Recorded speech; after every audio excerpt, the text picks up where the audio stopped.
Sanibonani bafethu. Today ngifuna sikhulumeni ngoNed Aphiwe bafethu. Since wena wamamela umculo kaNed Aphiwe, you understand? Ngiyiphi ingoma othi nama usarelate nakuyo this year u2025?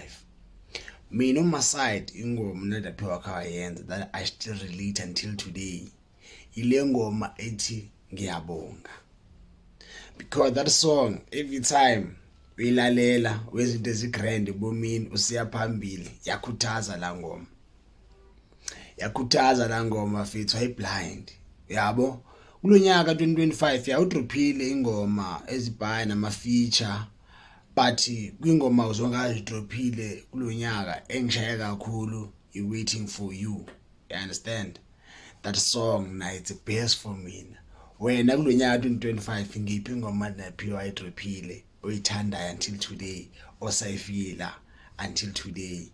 Anyway ningakhohlwa kunengoma ayidrophile ethi kuvela kuwe featuring Lily Faith bafethu, iphumile canva no streamer bafethu, it's out there imeleni na bafethu ukuthi nizwakala njani nizoyisupport. I said the case is out.